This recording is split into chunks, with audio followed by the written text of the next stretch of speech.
Bonjour, chers amis. Écoutez la parole de Dieu ce matin. Jésus est à la porte.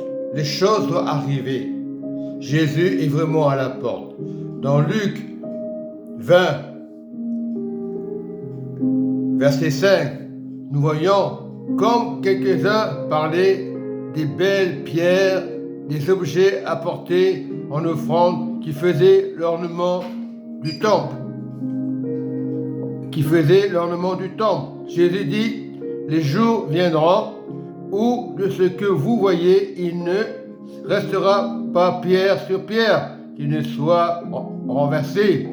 Les disciples vont poser la question à Jésus. Ils lui demandèrent, mais quand donc cela arrivera-t-il? À quel signe connaîtra? Attends que ces choses vont arriver. Jésus répondit, prenez garde que vous ne soyez séduits, car plusieurs viendront en mon nom, disant, c'est moi. Le temps approche, ne les suivez pas. Quand vous entendrez parler de guerre et de soulèvement, ne soyez pas effrayés, car il faut que ces choses arrivent premièrement. Mais ce ne sera pas encore la fin. Alors il leur dit, une nation se lèvera contre une nation, un royaume contre un royaume.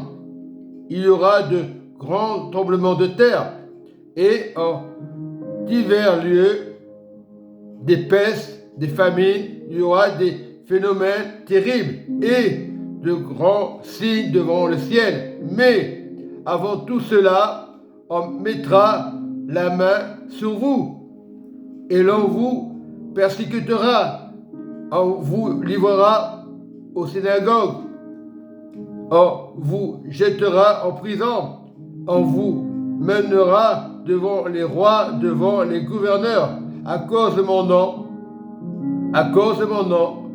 Il est très important de garder le nom de Jésus. Cela vous arrivera pour que vous serviez des témoignages. Mettez-vous donc dans l'esprit de ne pas préméditer votre défense, car je vous donnerai des paroles et une sagesse telle que vos adversaires ne pourront leur résister et les contredire. Vous serez livrés même par vos parents, par vos frères, par vos proches et par vos amis, et ils feront mourir plusieurs d'entre vous. Vous serez haïs de tout à cause de mon nom, mais il ne se perdra pas un de vos cheveux, car Dieu vous aime. Par votre persévérance, vous sauverez vos âmes. Et ceux qui veulent vous écouter, donc nous devons écouter la parole de Jésus. Jésus nous met en garde. Il faut que ces choses arrivent. On n'a pas le choix. C'est très important de mettre en pratique la parole de Dieu. C'est vrai, les temps sont courts, les temps sont difficiles. Nous devons être vraiment vigilants pour Jésus. On sera persécuté. Mais celui qui voudra entendre sera dans le salut de Jésus. Beaucoup ont fait entendre la parole de Dieu. On n'ose pas parce qu'on a peur d'être persécuté. Non, parlons de Jésus. Jésus est le chemin, une vérité pour les âmes. Et je vous dis ce matin, priez notre Seigneur, persévérez dans le Seigneur. Même si tu vas à l'église, même si tu écoutes le pasteur, tu es à l'abri de Jésus. Tu es dans le bon chemin. Tu es dans la bonne adresse d'écouter la parole de Dieu. Même de l'assemblée, on sera persécuté. Ce ne sera pas nous, ce sera des esprits séducteurs. Combien de fois nous tombons dans la chair. Mais Jésus te dit, je suis le fruit de l'esprit. Sois avec Jésus. N'abandonne pas le chemin et la vérité. Et dans Luc 21, la parole nous montre, lorsque vous verrez Jérusalem investie par des armées, sachez alors que la désolation est proche, alors que ceux qui sont en Judée fuient dans les montagnes, que ceux qui seront au milieu de Jérusalem en sortent, et que ceux qui seront dans les champs n'entrent pas dans la ville, car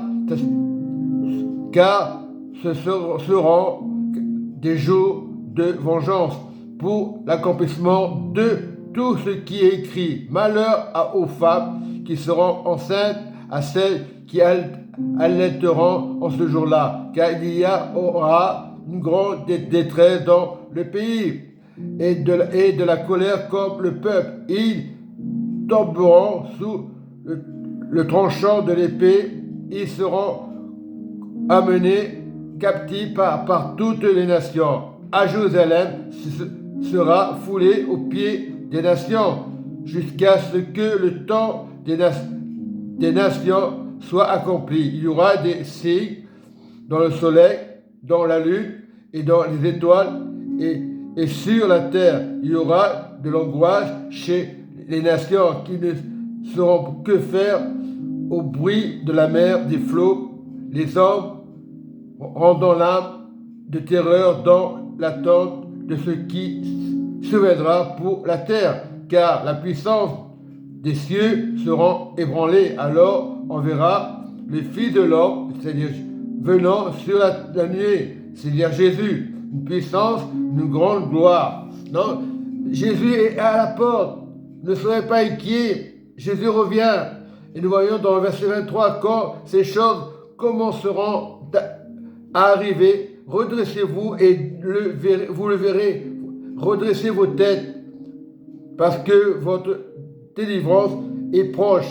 Elle viendra par Jésus, elle ne viendra pas par des pasteurs, elle viendra, car Jésus est le bon berger. Levez vos têtes quand ces choses commenceront à arriver, redressez-vous et le verrez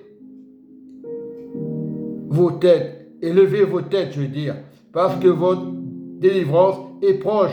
Il leur dit en comparaison, voyez le figuier et tous les arbres, dès qu'ils ont poussé, vous savez de vous-même, en regardant que déjà l'été est proche. Demain, quand vous verrez ces choses arriver, sachez que le royaume de Dieu est proche. Et je vous encourage ce matin de prier le Seigneur, de ne pas vous décourager. C'est bien d'aller à l'assemblée. Les temps sont proches. On n'est pas là pour s'amuser. Nous voyons beaucoup de choses qui se passent. Les découragements dans les églises. On parle de Dieu, on parle de Jésus dans le découragement. Ce n'est pas normal. Jésus est à la porte. Il est le consolateur. Beaucoup de chrétiens vont à droite, à gauche, à droite, à gauche. Moi, j'ai fait ça. À quoi ça sert?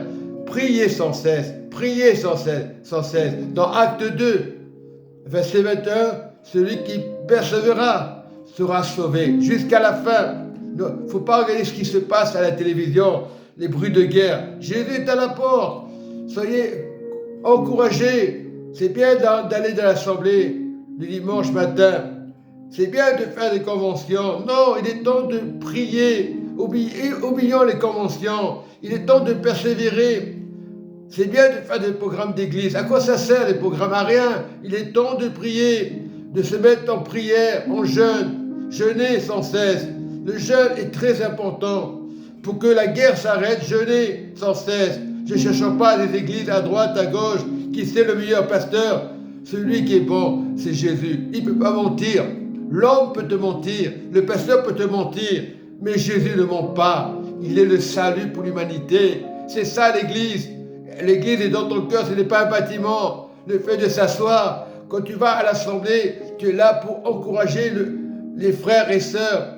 L'Esprit de Dieu doit être encouragé. La main de Dieu travaille, que tu le veuilles ou pas, la main est déjà là. Jésus est proche.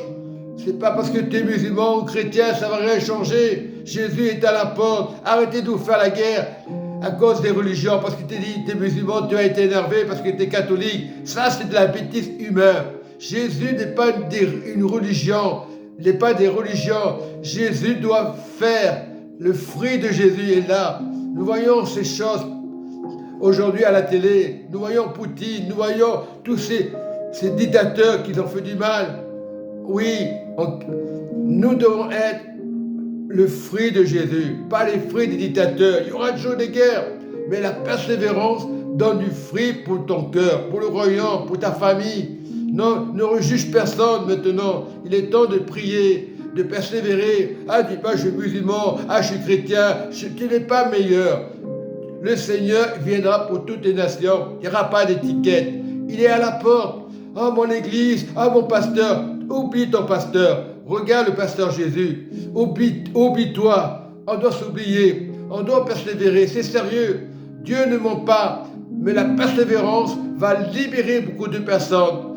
Il y aura peut-être de la détresse. Il y aura peut-être de guerre. On parle de Poutine, on parle des dictateurs. Oublions les dictateurs. Jésus, c'est le bon berger. C'est lui qu'il faut regarder.